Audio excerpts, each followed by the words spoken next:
नमस्कार मंडळी, मोरे त्यांच्या रेसिपी चॅनलमध्ये तुमचं स्वागत आहे। आज आपण मेथी आणि आलूचे पराठे करणार आहे।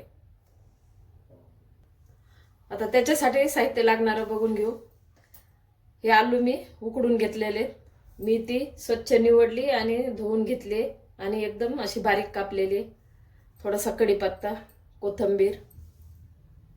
आता वाटण पाहू। हिरवी मिरची घेतली, लसूण, जिरे आणि कोथिंबीर। त्याच्यासाठी मी आता पराठे करणार आहे, तर 2 वाट्या गव्हाचं पीठ घेतलेले। आपण हिरवी मिरचीचं वाटण घेतलं होतं ते असं मी बारीक करून घेतले। आता पिठामध्ये टाकून घेते। आता हिरवी मिरचीचं वाटण टाकलं, हळद टाकून घेऊ,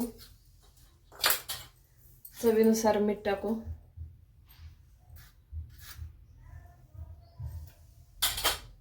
कोथिंबीर बारीक कापली, मेथी पण कापलेली ना ती पण घेऊ। आणि मेथी निवडताना मी थोडासा पालाच घेतलाय समोरचा, त्याच्यात काड्या वगैरे काही येऊ दिल्या नाही, बारीक कापलेली। आता सर्व साहित्य आपण टाकून घेतले, एकदम मिक्स करू आणि मग पाणी टाकून घट्ट गोळा करून भिजवायचं आहे आपल्याला।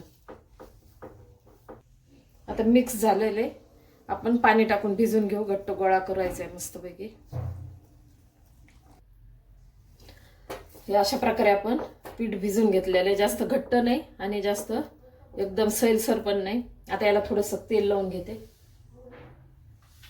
थोडंसं तेलाचा हात लावायचा आणि थोडं 5 मिनिटासाठी भिजत ठेवायचं। गॅस पेटून कढई ठेवलेली आहे, तेल टाकलेले, तेल गरम झाले, थोडी मोहरी टाकू। आपण ही आलूची भाजी करणार आहे पराठ्यासाठी, ती आधी करून घेऊ। आता मोहरी तडतडली, थोडे जिरे टाकू, थोडासा कढीपत्ता, कोथिंबीर, थोडंसं तिखट, तुमच्या आवडीनुसार तिखट कमी जास्त करू शकता, थोडीशी हळद, चवीनुसार मीठ। आपण मीठ पिठामध्ये पण टाकलेलं आहे, जे आपण मेथी आणि गव्हाचं पीठ भिजवलंय तर त्याप्रमाणे टाकून घ्यायचं। थोडीशी धना पावडर, नाही तर तुम्ही अख्खे धने पण टाकू शकता। आता हे मिक्स केलंय, याच्यात आपण लगेच बटाटे ना हाताने चुरगळून टाका किंवा छोट्याशा अशा खिसणीनं खिसून घ्या। लगेच आपल्याला बटाटे पण टाकून घ्यायचे आणि गॅस कमी राहू द्यायचा आहे। आता बटाटा आपला खिसून झालेला आहे, याला मिक्स करून घेऊ।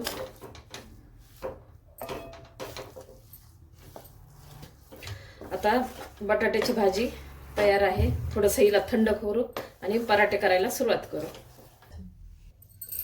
आता आपलं पीठ पण पराठ्यासाठी तयार आहे आणि ही आलूची भाजी पण तयार आहे। आता हे आलूची भाजीचा एक गोळा आणि पिठाचा एक गोळा, तर हे पिठाच्या गोळ्याला मी पिठामध्ये थोडंसं लावून घेते, कोरड्या पिठामध्ये थोडंसं पीठ लावून घेतलं। आपल्या पुरणाला आपण जसं करतो का तसं पैकी वाटी तयार करून त्याच्यात हा गोळा टाकून द्यायचा। आता याचं तोंड बंद करते, पुरणाच्या पोळीसारखंच।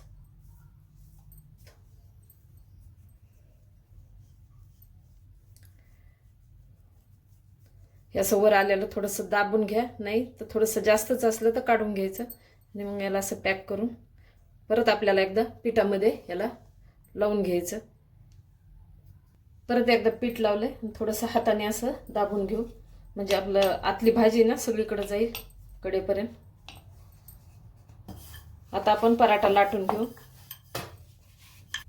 आपला पराठा लाटून तयार आहे।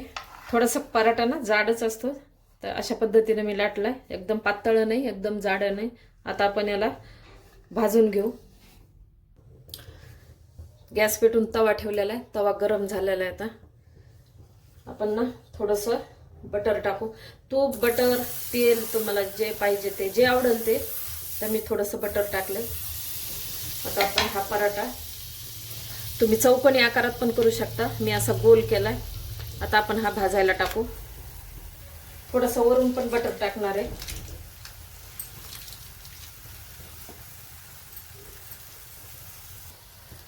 आता खालची बाजू शेकली का ते पण बघू आपण. थोडासा कमी गॅस करू.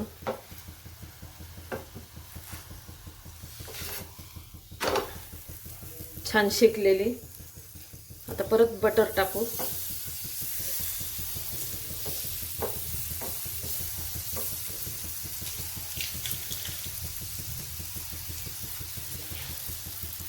छान असा खरपूस कलर येऊपर्यंत आपल्याला अजून भाजून घ्यायचं आहे. हे पहा, आता खालची बाजू पण बघून घेऊ. दोन्ही साईडनं मस्त कलर आलेला आहे आणि खरपूस भाजलेला आहे. गुबीत आपला आलू मेथीचा पराठा तयार आहे. मस्तपैकी भाजून वास पण छान यायला टम्म फुगलाय. छान झालेला आहे. आता आपण काढून घेऊ. हे पहा, आता राहिलेले मी असेच करून घेते. आपले आलू मेथीचे पराठे तयार आहे. एकदम नरम मस्तपैकी झालेले. अशा प्रकारे आलू मेथीचे पराठे तयार आहे. एकदा नक्की ट्राय करा आणि कमेंटमध्ये कळवा.